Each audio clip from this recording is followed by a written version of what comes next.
So when we launched in March 2020, we had no idea that we would still be doing it 2 years later. So it really was sort of planned as a in the moment rapid response to the visiting restrictions that COVID had caused within the hospitals. So we really had no long-term vision. Joel and I setting it up. I mean, we both work in different jobs. I work as a research professor. He works as a ICU consultant. And we were never planned to have a 2-year career of an add-on of running lifelines and supporting hospitals with managing virtual visiting and the other things that we've been working on over the last 2 years that also help support ICU patients and families in their recovery.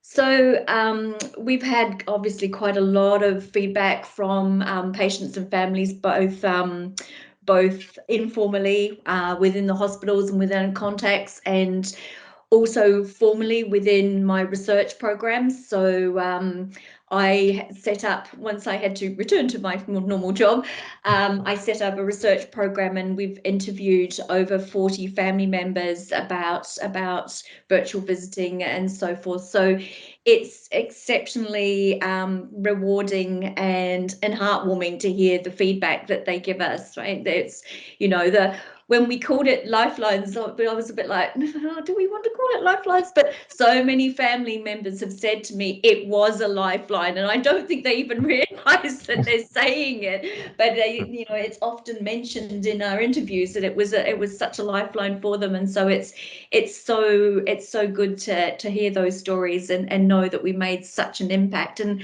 on such a scale as well. Because obviously when we first started, we were doing it locally within our own hospital, and then we sort of thought we could help our friends in South London, and then a bit more London, and obviously it went viral, so to speak, and went across the country. So it's been great that we've been able to help thousands of families and patients, not just a smaller number within our local catchment area.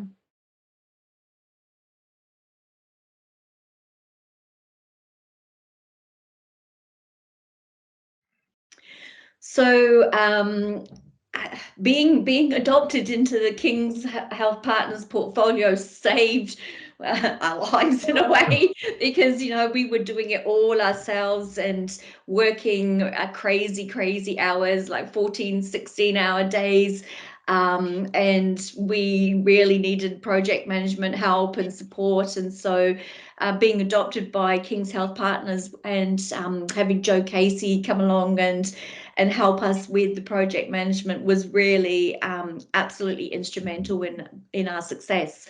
I think we would have never been able to achieve both the breadth of what we did, but also sustaining over time. And also, small things or big things in reality, in terms of the connections and the doors that it opened and the linking and things like publicity and so forth. I think it's the machine of King's Health Partners has really helped Lifelines along the way as well.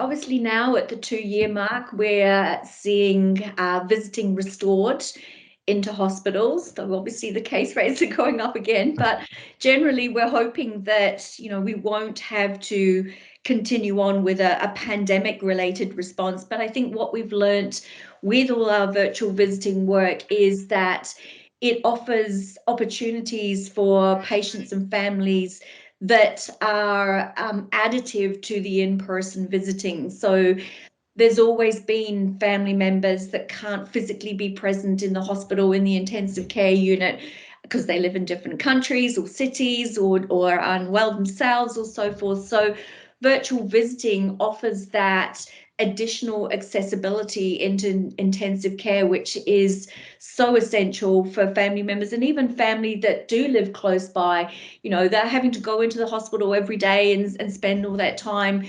It's not feasible when you have to work and you've got young kids and all that sort of stuff. So it offers that flexibility and accessibility. And the other thing that we really learned from our virtual visiting is, and this is one thing that in-person visiting cannot do for you, is it can virtually take the patient home. So the patient is, you know, seeing their own kitchen and their pets and their grandchildren and so forth. And so that is really, really helpful for patients in terms of recovery. So we're hoping to continue to support some of our centres to really ensure that virtual visiting remains an option for family members and is not just taken away because in-person visiting is restored. We've also, within the platform that we use for virtual visiting, within a TouchAway platform, we've now developed an ICU e-diary. So diaries have been used in ICU as a way to maintain a record of what's gone on, that's written in diary style by the staff or by family members. But again, with the pandemic, we had paper diaries previously, and those were sort of taken away. So we've developed an electronic version which the staff enter into, and then families can also enter into it from their own home. So they have their own account and they can do that. So we've launched that across St Thomas's, and we're now looking to expand that opportunity for other sites to use that. And the other big piece of work that we've been doing is we developed an digital ICU recovery pathway. So again, using the platform and funded by GSTT charity, we've developed this pathway that works with patients in the recovery from intensive care and critical illness. We have a dedicated ICU recovery coordinator, and they work together and use the pathway to set recovery goals, determine recovery barriers. It provides resources on common issues that are faced with ICU recovery, such as fatigue and breathlessness and limited ability to even dress and wash yourself at the beginning. Some of our patients are extremely debilitated.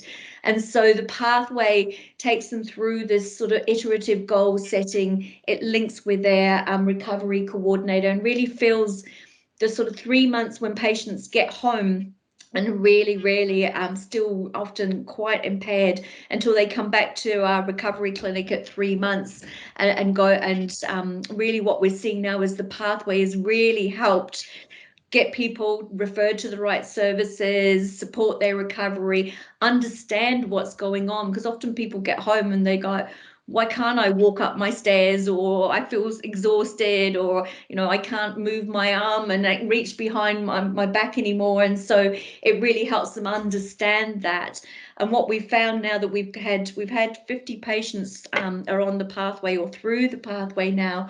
Some of the feedback that we're getting from it is they're like, now the pathway that on the platform, it records all their recovery goal setting and achievement. And so they now could look back at that and go, oh wow, when I was first put on the pathway, I couldn't brush my teeth, and like now I'm going back to work. And so it's really helpful for them to understand their journey, and does in itself help with their recovery. So that's a big piece of work that we're doing, and it's based in clinical services at GSTT, and again we're hoping to expand that to other centres and talking to other centres about that.